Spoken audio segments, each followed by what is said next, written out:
देखिए, जो पूरा अटैक किया गया है, पूरा ऑपरेशन किया गया है, उसके बाद अब जो बाइडेन ने जैसे ही पुष्टि की तो अमेरिकी अधिकारियों की तरफ से भी जो डिटेल है वो शेयर की जा रही है। एक डिटेल ये निकलकर सामने आई कि ड्रोन से जो अटैक किया गया है, हेलफायर मिसाइल के जरिए ये अटैक किया गया। उसकी खासियत क्या है वो भी जल्दी से आपको बता देते हैं। मिसाइल में चाकू जैसे ब्लेड्स निकलते हैं। मिसाइल में 6 ब्लेड्स होते हैं।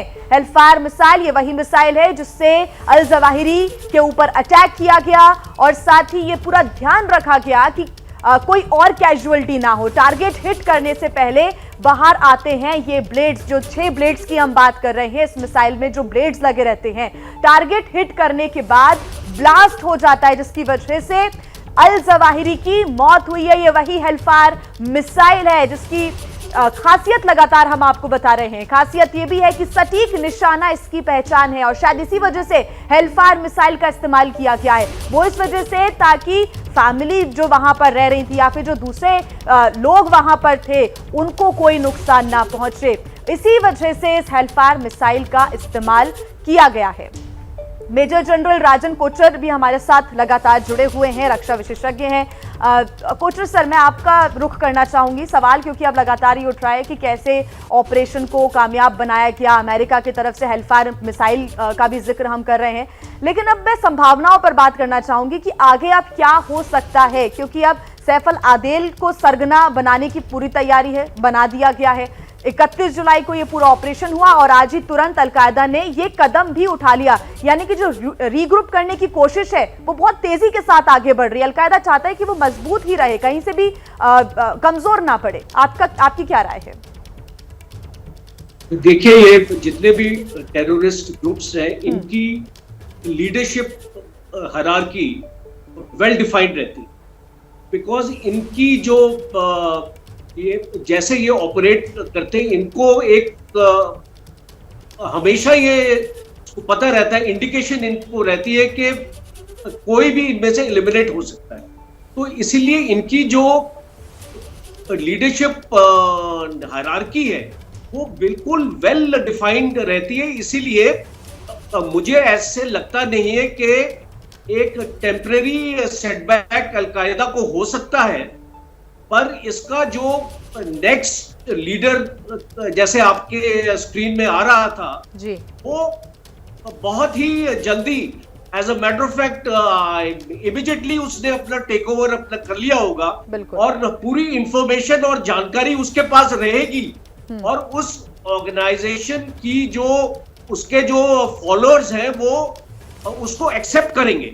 तो मुझे ऐसा नहीं लगता कि जब ऐसी कोई भी ऐसा हादसा होता है उनके लिए एक टेररिस्ट ऑर्गेनाइजेशन अपनी लीडरशिप को एक इस तरीके से रखता है कि वो सेकंड हैंड कमांड, हमारे फौज में जैसे एक कमांडिंग ऑफिसर होता है, एक सेकंड हैंड कमांड भी होता है जो पूरी जानकारी रखता है अपने ऑपरेशंस के बारे में, अपनी ऑर्गेनाइजेशन के बारे में और अपनी सेटअप के बारे में। तो इसीलिए ये जो आपका सवाल है कि इसमें अलकायदा का कोई इम्पैक्ट होगा, मुझे ऐसा लगता नहीं है इस पे खास इम्पैक्ट होने वाला। ठीक है, आप रहे सर हमारे साथ, सभी खास मेहमान जुड़े हुए हैं, हमारे सभी सहयोगी मौजूद हैं, लेकिन इस बीच हम आपको एक ऐतिहासिक तस्वीर दिखाते हैं। ये तस्वीर साल 2011 की है। इस तस्वीर में ओबामा और बाइडेन एक साथ दिखाई दे रहे हैं। यह तस्वीर उस वक्त की है जब अमेरिका ने लादेन पर हमला किया था और तत्कालीन राष्ट्रपति ओबामा के साथ बाइडेन भी व्हाइट हाउस के सिचुएशन रूम में मौजूद थे। बाइडेन उस वक्त अमेरिका के उपराष्ट्रपति थे और आज जब अल जवाहिरी मारा गया है तो बाइडेन अमेरिका के राष्ट्रपति हैं। यह ऐतिहासिक तस्वीर है क्योंकि जिस वक्त ओबामा को मारा गया था बाइडेन उपराष्ट्रपति थे और वो खुद सिचुएशन रूम में बराक ओबामा के साथ मौजूद थे। ओसामा को मारा गया था, उस वक्त ओबामा सिचुएशन रूम में मौजूद थे। ये 2011 की तस्वीर हम आपको दिखा रहे हैं, लेकिन आज 2022 में जब अल जवाहिरी को मारा गया है, जो खुद भी मास्टरमाइंड था ट्विन टावर अटैक का, उसको जब मारा गया है तो उस वक्त जो बाइडेन राष्ट्रपति हैं। बहुत अहम तस्वीर हो जाती है, ऐतिहासिक तस्वीर है ये, क्योंकि देखिए सिचुएशन रूम में खुद बराक ओबामा मौजूद हैं, उनके साथ वहां पर जो बाइडेन मौजूद हैं और तब ओसामा पर हमला किया था अमेरिका ने और उसको एलिमिनेट किया था और अब 2022 में अल जवाहिरी को मार गिराया है अमेरिका ने और तब जो बाइडेन राष्ट्रपति हैं।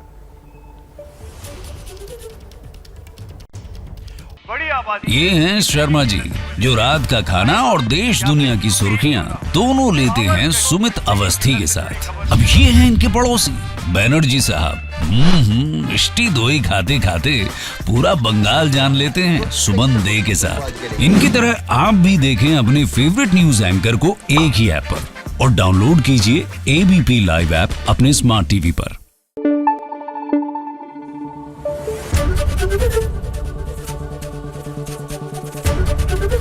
एबीपी न्यूज आपको रखे आगे।